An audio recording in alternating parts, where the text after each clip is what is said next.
Have you ever wondered why the most intelligent people in the room are often the quietest? Why those with the sharpest minds tend to keep to themselves, avoiding crowds, cliques, and constant chatter?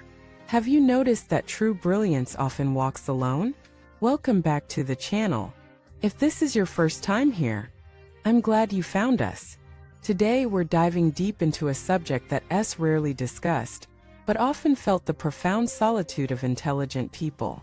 This video will challenge what you think you know about success, community, and strength. We'll explore why many of the brightest individuals intentionally choose solitude, avoid the spotlight, and walk a road that feels lonely but is ultimately powerful. Let me take you into the life of someone you may never have heard of, but who embodies this idea perfectly. His name is Colin. Colin was the top of his class in school, not just academically, but in insight, observation, and creativity. Teachers admired him, classmates respected him, but something about Colin set him apart. He didn't need the crowd.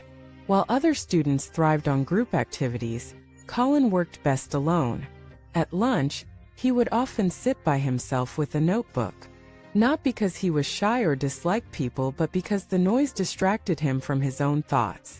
While others craved connection, Colin craved clarity, and that clarity became his superpower.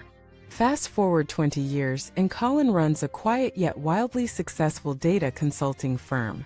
He doesn't post on social media. He doesn't network at loud conferences. But top-tier companies come to him for advice. Why?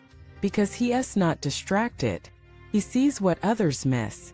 He thinks deeply. He works deliberately. And most importantly, he guards his mind. Now, let us be clear: introversion is not the same as intelligence, but the tendency for highly intelligent people to withdraw isn't accidental.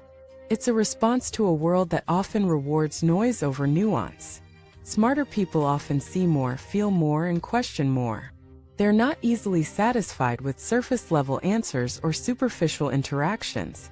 This creates a tension because while society pushes us toward groups, conformity, and consensus, the intelligent mind thrives in exploration, independence, and reflection. Let us break this down. Highly intelligent people often experience the world with more intensity. Their minds are constantly processing, analyzing, connecting.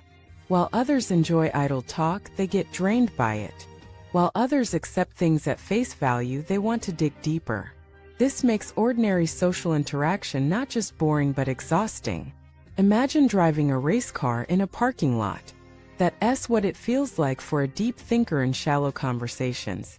They don't mean to be rude, but they'd rather be alone than dilute their thoughts to fit in. Now, some people mistake this for arrogance. Oh, he thinks he's better than us. But that's rarely true.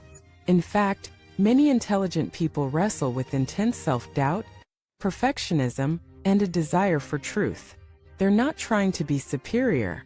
They're just trying to be real in a world that often encourages pretending. And here's another reason they avoid groups: groupthink. The more intelligent you are, the more allergic you become to intellectual laziness. You notice how quickly groups fall into patterns: agreement for the sake of harmony, silence to avoid conflict, popularity over principle. Intelligent individuals find this frustrating.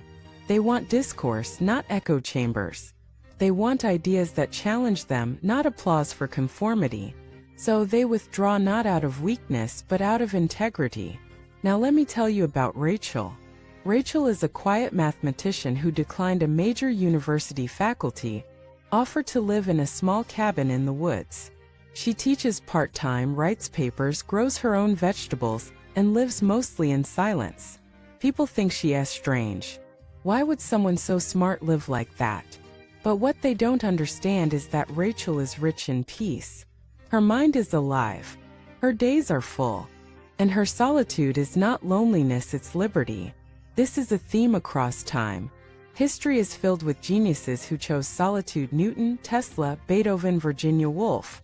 Not because they hated the world, but because they needed space to hear themselves think. You see, solitude is where depth is born. When you're always surrounded by noise, you can't hear your own wisdom. When you're constantly pleasing others, you forget your own values. When you're forever connected online, you become disconnected from within. That's why smart people protect their solitude. They understand its power. But it comes with a cost. The path of the intelligent is often misunderstood. People may say you're cold, antisocial, distant. They may try to fix you, draw you out, invite you into circles that drain your energy. And sometimes you might believe them. You might wonder if there's something wrong with you. Why you don't enjoy what others enjoy. Why connection feels shallow. Why you'd rather read than party. Think than gossip. Walk alone than talk in circles. But let me tell you something. There's nothing wrong with you. You're not broken. You're just built differently. You're tuned to a deeper frequency. One that doesn't need constant validation.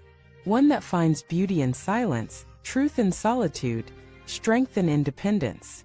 That doesn't mean you don't need people. It means you need the right people. Smart people crave realness, conversations that spark insight, relationships that respect boundaries, connections that feel meaningful. Just one of those is worth more than 100 superficial ones. So if you're one of those people who's often been misunderstood, who's walked alone, who's turned down popularity for peace, this is your reminder. You're not alone. In fact, you're in extraordinary company. But let us also talk about the dangers. Isolation, when unchecked, can become avoidance. Solitude, when rooted in fear, becomes a prison. Even the most intelligent mind needs mirrors, needs friction, needs humanity. So how do you strike the balance? By choosing solitude with intention, not as escape. By seeking relationships that energize, not drain. By expressing your truth, not to be heard by all, but to be understood by a few. You don't need to become louder. You need to become clearer. You don't need to fit in. You need to align. Let us be honest, being highly intelligent can feel like a burden. You see problems others ignore. You anticipate outcomes others don't consider. You carry thoughts that have no outlet in everyday life. But that same mind is also your gift. The key is to channel it not toward perfection but toward contribution. Use your depth to build, to solve, to express, to heal. Not everyone will get you, but the ones who do will never forget you. If today's video resonated, tell us your story. Have you felt this solitude before? Have you struggled with misunderstanding? Or embraced your quiet strength? Drop your reflections in the comments. And if this message gave you clarity, hit the like button, subscribe to the channel, and share it with someone walking a similar path. Thank you for watching, and I'll see you in the next one.